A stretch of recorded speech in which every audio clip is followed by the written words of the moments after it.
میں قرآن اترا وہ مہینہ سب سے افضل ہے، تو جس دل پر اترا اس رسول کا دل کتنا افضل ہے۔ رسول پاک صلی اللہ تعالی علیہ وسلم کے قلب اطہر پر یہ قرآن اتارا گیا، اور جس جگہ پر اتارا گیا ہے وہ مکہ مکرمہ پوری دنیا کے شہروں میں سب سے افضل شہر ہے۔ جہاں اترا، جس پر اترا، جس دن اترا، وہ سب چیزیں افضل ہیں۔ بلکہ پہاڑوں میں بھی افضل جو ہے جبل نور کو کہا گیا ہے، جس پر قرآن اتارا گیا تھا۔ غار ہرا جہاں قرآن کی پہلی آیتیں اتری وہ بھی افضل ہے۔ اب آپ دیکھیں قرآن سے جو قریب ہے وہ سب افضل ہے۔ قرآن جہاں جہاں آیا وہ افضل، کیونکہ کلام الہی ہے۔ اب اس وجہ سے اب میں فضیلت بتاتا چلا جاؤں تو قرآن جہاں پڑھا گیا وہ جگہ بھی افضل ہوتی ہے۔ بحمدہ تعالیٰ آج جس جگہ آپ بیٹھے قرآن پڑھا جا رہا ہے، قرآن سنا جا رہا ہے، تو قرآن جہاں نہیں ہوتا اس کے متعلق اللہ کے نبی صلی اللہ علیہ وسلم فرماتے ہیں جس گھر میں قرآن نہیں پڑھا جاتا وہ گھر قبرستان ہوتا ہے، مردے رہتے ہیں وہاں پر، وہ مردوں کی جگہ ہے۔ قرآن زندگی کی علامت ہے، لیکن افسوس یہ ہے کہ ہمارے ہاں سنیوں میں قرآن مرنے کے بعد ہی پڑھتے ہیں لوگ، میت کو سامنے رکھ کر کے سارے لوگ قرآن کھول کے بیٹھے رہتے ہیں۔ تو قرآن میتوں کو بخشوانے کے لیے، چلیں یہ منع نہیں ہے، غلط نہیں ہے، جب کسی کا انتقال ہو جائے تو قرآن کی تلاوت ہونی چاہیے، ایصال ثواب ہونی چاہیے، لیکن قرآن مرنے کے بعد نہیں ہے، زندوں کے لیے آیا ہے قرآن۔ اللہ تعالی ہماری ہدایت کے لیے بھیجا ہے، ہمارے شفا کے لیے اس میں اتارا ہے۔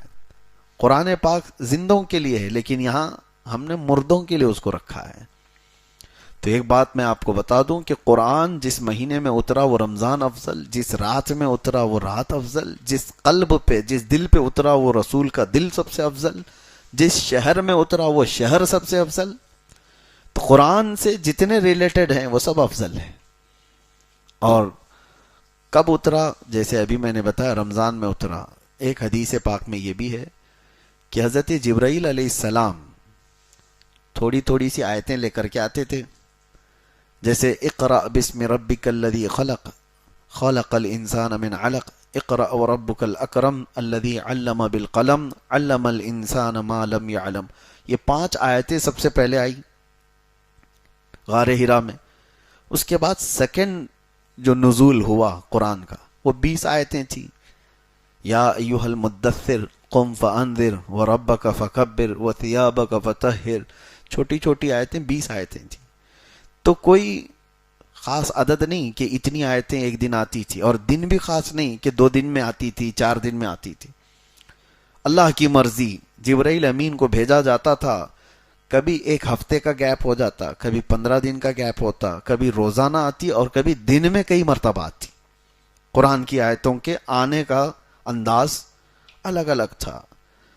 اب وہ اس لیے میں عرض کر رہا ہوں کہ یہ جو تھوڑی تھوڑی سی آیتیں آتی گئی اور یہ پورا قرآن اترنے میں کتنے سال لگے؟ 23 سال لگ گئے، 23 ایئرس۔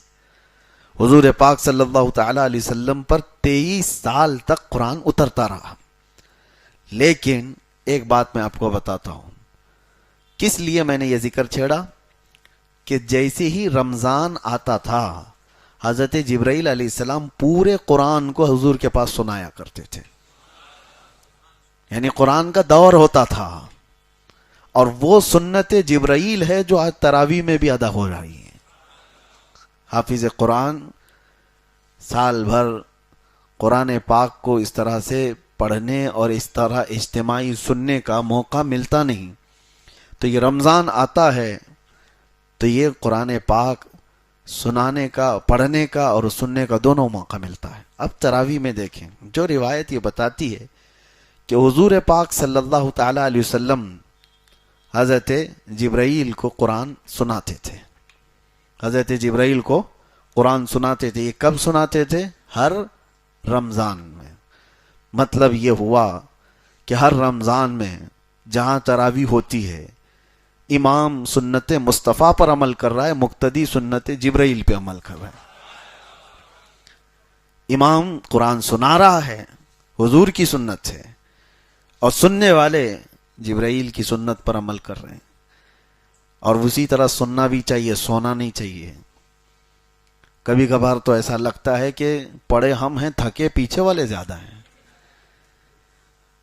ان کے جمائیاں، ان کی کھانسیاں، یہ ساری چیزیں خشوع و خضوع کو ختم کرتی ہیں۔ اور آج میں نے ایک آیت تلاوت کی ہے، میں پورے پارے کی تفسیر آپ کے سامنے گھیر نہیں سکوں گا، ابتدا ہے آج۔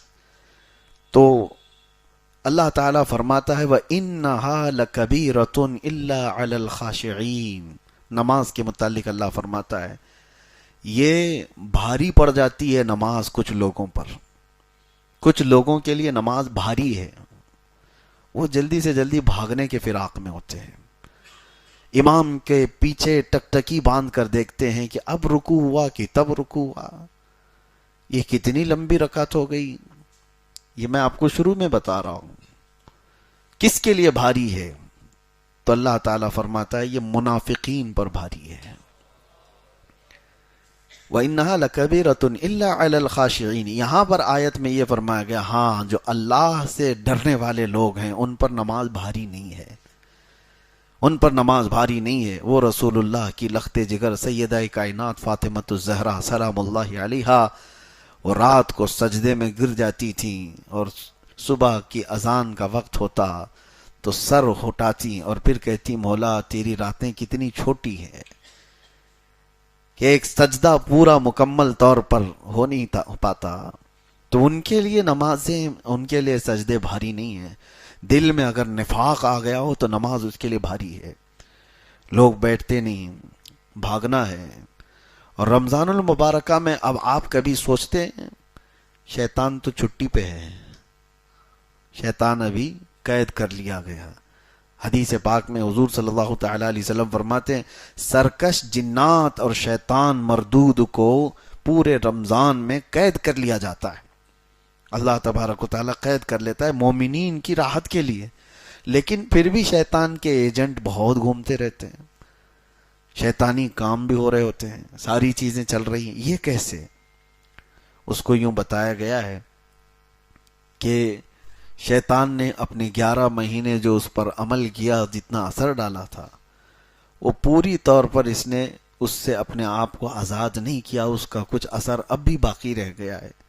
ہاں یہ اور بات ہے کہ شیطان تو گیا ہے، لیکن ساتھ میں ہمارے صرف شیطان نہیں ہوتا، نفس بھی ہے، اور وہ شیطان سے بھی بڑا ڈینجر ہے۔ آپ کو پتہ ہے پورے 11 مہینے جب بھی نماز نہیں پڑھے، جھوٹ بولے، چغلی کیے، کچھ بھی گناہ کیے، تو بلیم کس کے اوپر؟ شیطان کرا دیا، جھگڑا لگا دیا۔ کس نے کرایا؟ شیطان کرا دیا۔ ساری برائیاں کون کراتا ہے؟ شیطان کراتا ہے۔ شیطان ساری برائیوں کا جڑ ہے، ٹھیک ہے مانتے ہیں، لیکن آدم علیہ السلام کو سجدہ کرنے کے انکار جو شیطان نے کیا، اس کو کس نے بہکایا؟ وہ تو خود شیطان ہے۔ شیطان سارے لوگوں کو گمراہ کرتا ہے، تو پھر شیطان کو کس نے گمراہ کیا تھا؟ شیطان سجدہ کیوں نہیں کیا؟ اکڑ کیوں دکھایا؟ تکبر کیوں دکھایا؟ فرمایا گیا کہ شیطان کو اس کے نفس نے گمراہ کیا تھا۔ تو پتہ یہ چلا کہ جو شیطان کو بھی گمراہ کرتا ہے وہ نفس، وہ ہمارے ساتھ تو ہے۔ شیطان گیا ہے لیکن نفس نہیں گیا۔ اس وجہ سے نفس کی تربیت کے لیے ہی رمضان ہے۔ اب میں آپ کو بتاؤں، یہ نفس کو اگر ٹھنڈا کرنا ہے، اس کو ریہرسل میں لا کر کے، اس کو تربیت میں لا کر کے صحیح کرنا ہے، تو سب سے بہترین کہا گیا ہے کہ قرآن پڑھو اور قرآن سنو، نفس اس سے معمول پر آتا ہے، نفس کی خرابیاں کم ہوتی ہیں۔ اور یہ بھی فرمایا گیا کہ روزہ نفس کو توڑ دیتا ہے۔ ایک صحابی حضور صلی اللہ تعالی وسلم کے پاس آئے، جوان، کہا کہ شادی کرنا ہے لیکن استطاعت نہیں ہے، کیا کروں، گناہ ہونے کے اندیشے ہیں۔ حضور نے فرمایا روزہ رکھو۔ کیا کرو؟ روزہ رکھو۔ حضور پاک صلی اللہ تعالی علیہ وسلم نے کس لیے فرمایا؟ کہ روزہ نفسانی خواہشات کو مار دیتا ہے، نفسانی خواہشات کو کم کر دیتا ہے، ختم کرتا ہے۔ جتنے بھی اولیاء کاملین کو آپ سنیں گے، ان کی تربیت جو ہے روزے سے ہوتی تھی، روزے سے ہوتی تھی۔ اب یہ رمضان آیا ہی ہمارے پاس ہمارے نفس کی اصلاح کے لیے، اگر اس میں بھی ہم نہیں کر سکے تو پھر کبھی نہیں کر پائیں گے۔ تو بہرحال آج کی یہ ابتدائی ہماری گفتگو تھی آپ کے سامنے، اور انشاءاللہ العزیز چلتی رہے گی، زندگی باقی رہے تو رمضان المبارکہ اور قرآن کا جو سنگم ہے، جو تعلق ہے، وہ کیوں میں نے بتایا کہ صرف تقریر کرنے کے لیے نہیں، صرف تراویح کے لیے نہیں، آپ ہاتھوں میں قرآن اٹھاؤ۔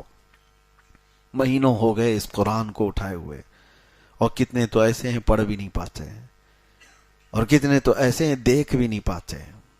یہ اللہ کا وہ مقدس کلام آج کائنات میں، آپ کو ایک بہت چیلنج کی بات بتا رہا ہوں، پوری روئے زمین پر حضور صلی اللہ تعالی علیہ وسلم کی نشانیوں میں کوئی ایسی مضبوط نشانی جس کو کوئی بدل نہیں سکا، معجزہ حضور کا کوئی باقی ہے تو قرآن باقی ہے۔ حضور نے چاند کے ٹکڑے کیے تھے کہ نہیں؟ آپ کا ماننا ہے یہ حضور کا معجزہ ہے۔ حضور نے ڈوبے ہوئے سورج کو پلٹا دیا، یہ حضور کا معجزہ ہے۔ نبی پاک صلی اللہ علیہ وسلم نے انگلیوں سے پانی جاری کر دیے، حضور کا معجزہ ہے۔ حضور کے سامنے پتھر بول پڑے، یہ حضور کا۔ لیکن یہ سب معجزے دیکھے آپ نے؟ چاند کا ٹکڑے ہونا، سورج کا پلٹ آنا، انگلیوں سے چشمے جاری ہونا دیکھا تو نہیں، حدیثوں میں پڑھا ہے اور علماء سے آپ نے سنا ہے۔ لیکن حضور پر جو قرآن اترا تھا وہ دیکھ بھی رہے ہو، سن بھی رہے ہو، پڑھ بھی رہے ہو۔ یہ ایک نشانی ایسی ہے جو ہر گھر میں اور ہر ایک کے پاس موجود ہے۔ اس سے محبت کرو۔ اور اللہ کے رسول صلی اللہ تعالی علیہ وسلم نے ارشاد فرمایا، قرآن جب کسی کے ساتھ دوستی کرتا ہے تو اتنی بہترین دوستی کرتا ہے کہ جب اس کے سارے رشتہ دار اسے قبر میں چھوڑ کر جاتے ہیں تو قرآن اس کی دوستی نبھاتا ہے۔ قبر میں آ کر اس سے کہتا ہے تنہائی میں گھبرانا مت، میں ہوں تیرے ساتھ۔ دنیا دوستی چھوڑ دیتی ہے روح نکلنے کے بعد، لیکن قرآن نہیں چھوڑتا۔ تو جو ہمارے تنہائی، قبر کی تنہائی کا دوست ہے، اسے آپ اٹھاتے کیوں نہیں؟ اسے آپ پڑھتے کیوں نہیں؟ رکوع دو رکوع پڑھنے کے بعد لوگ غائب ہو جاتے ہیں۔ جوش میں ابھی رمضان میں اٹھائیں گے کچھ، پہلے دن 4 صفحے 5 صفحے پڑھ کر کے اس کے بعد پھر دھیرے دھیرے دھیرے نیچے ہوتے چلے جائیں گے۔ 5ویں 6ٹھے روزے کے بعد تو پھر قرآن ویسے کے ویسے ہو جاتا ہے۔ یا کچھ لوگ 10 رمضان تک، ہونا تو ہی چاہیے کہ پورا ختم قرآن رمضان میں ہر ایک مسلمان کا ہونا چاہیے۔ روزانہ 1 پارہ وہ تلاوت کرے تو 30 رمضان تک انشاءاللہ العزیز ختم قرآن ہو جائے گا۔ ورنہ زندگی میں آپ مجھے بتاؤ کب موقع ملتا ہے، کب موقع ملتا ہے؟ ہمارے اولیاء کاملین جن کی آپ اقتدا کرتے ہیں، امام اعظم ابو حنیفہ رضی اللہ تعالیٰ عنہ جس قبر میں آج آرام کر رہے ہیں بغداد میں، اس علاقے میں جہاں آپ دفن ہیں، فرمایا گیا 4000 ختم قرآن انہوں نے کیے۔ 4000 ختم قرآن جہاں ان کی قبر ہے۔ آپ اندازہ کریں، وہ رمضان المبارکہ میں 61 قرآن ختم کرتے تھے۔ دن میں 1 قرآن اور رات کو 1 قرآن، اور پوری تراویح میں 1 قرآن۔ 30 دنوں میں 30 قرآن، 30 راتوں میں 30 قرآن، اور پورے 30 مہینے یہ تراویح کے قرآن 1 قرآن، 61 قرآن وہ ایک رمضان میں ختم کرتے تھے۔ ان اولیاء کاملین اور بزرگوں کے پاس جو کچھ بھی تھا وہ قرآن کے ذریعے سے عروج پائے تھے۔ اسی لیے شاعر نے کہا ہے، درس قرآن اگر ہم نے نہ بھلایا ہوتا، یہ زمانے نے زمانہ نہ دکھایا ہوتا۔ ہاں، وہ زمانے میں معزز تھے مسلمان ہو کر، آج ہم خار ہوئے ہیں تو تاریک قرآن ہو کر، یعنی قرآن کو چھوڑ کر کے قرآن کو اٹھاؤ۔ اب سمجھنے والے، تفسیر پڑھنے والے بہت کم رہ گئے، ترجمہ جاننے والے کم رہ گئے، پھر تلاوت کرنے والے کتنے کم ہو گئے۔ میرے عزیزو، وہ تفسیر اور ترجمے والے تو بہت دور چلے گئے، کم از کم قرآن اٹھانے والے تو آ جائیں ہمارے پاس۔ قرآن اپنے گھروں میں اٹھاؤ، ابھی جا کر کے دیکھو کہ دھول لگی ہوگی، تمہارے فریج اور تمہاری ٹی ویاں اس سے زیادہ صاف رکھی جاتی ہیں، بار بار